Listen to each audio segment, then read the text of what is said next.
সূরা ফাতিহা ৭ বার পরে তেলে ফু দিয়ে নাভিতে দিয়ে ঘুমালে কি হয় জানলে আপনি অবাক হয়ে যাবেন।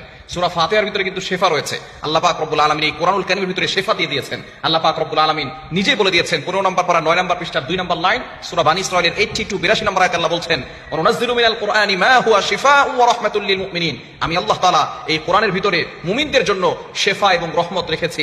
আল্লাহ পাক রব্বুল আলামিন মুমিনদের জন্য এই কোরআনটাকে শেফা স্বরূপ রহমত স্বরূপ নাজিল করে দিয়েছেন। সুতরাং সূরা ফাতিহার ভিতরে শেফা রয়েছে। সূরা ফাতিহার ভিতরে কিন্তু শিফা মিন কুল্লি দা, সকল রোগের ওষুধ আছে।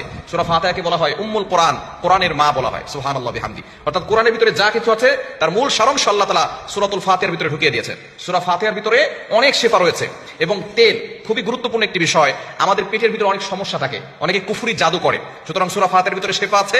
আপনি তেলের ভিতরে আয়ুর্বেদ শাস্ত্র যারা আছে, চিকিৎসা বিজ্ঞান, তারা বলছে তেলের ভিতরে নারকেল তেলটা ব্যবহার করবেন, তাহলে বেশি উপকার পাবেন।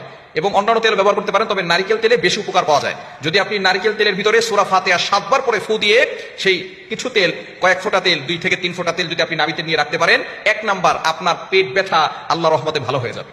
সূরা ফাতিহার ভিতরে যে শেফা আছে, এটা যে কত পাওয়ারফুল একটি দোয়া আপনি বুঝতে পারবেন, কোরআনের মুজিজা আপনি জানতে পারবেন। ইয়াকিনের সাথে, বিশ্বাসের সাথে আপনি আমল করে দেখবেন যে সূরা ফাতিহা ৭ বার পরে আউযুবিল্লাহি বিসমিল্লাহ সহকারে ৭ বার পরে তেলে ফু দিবেন, ওই তেলটা নাভিতে রেখে ঘুমাবেন, দেখবেন আপনার পেট ব্যথা থাকলে পেট ব্যথা ভালো হয়ে যাবে। শুধু তাই নয়, আপনার নাভিতে যে ময়লা আছে, ময়লাগুলো বের হয়ে যাবে এবং আপনার হজম শক্তি বৃদ্ধি পাবে। হজম শক্তি, যাদের হজম শক্তি কম, হজম শক্তি যদি কম হয় তাহলে কিন্তু আস্তে আস্তে খাবারগুলো ভিতরে গিয়ে আস্তে আস্তে শরীর কষা হয়ে যায়। শেষ পর্যন্ত কিন্তু পায়খানার রাস্তা দিয়ে অনেকে রক্ত বের হয় এবং পাইলসের সমস্যা হয়ে যায়। পরবর্তী সময় অপারেশন ছাড়া কিন্তু কোনো উপায় থাকে না। এজন্য হজম শক্তি যাদের কম, এই তেলটা যদি পানিতে সূরা ফাতিহা পরে ৭ বার পরে তেলে ফু দিয়ে সেটা যদি নাভিতে রাখা হয়, এভাবে ঘুমালে দেখবেন আপনার হজম শক্তি বৃদ্ধি পাবে। সুতরাং পেটের ব্যথা দূর হবে, ময়লা দূর হবে, হজম শক্তি বৃদ্ধি পাবে।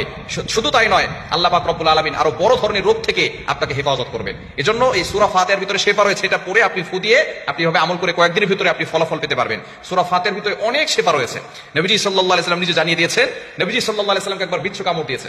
নবীজি সাল্লাল্লাহু আলাইহি ওয়াসাল্লাম আম্মা জান আয়েশা রাদিয়াল্লাহু তাআলা লবণ পানি ঢালছেন, আর নবী সাল্লাল্লাহু আলাইহি ওয়াসাল্লাম সূরা ফাতিহা পড়েছেন, সূরা ফালাক, সূরা নাস পড়ে ফু দিয়েছেন।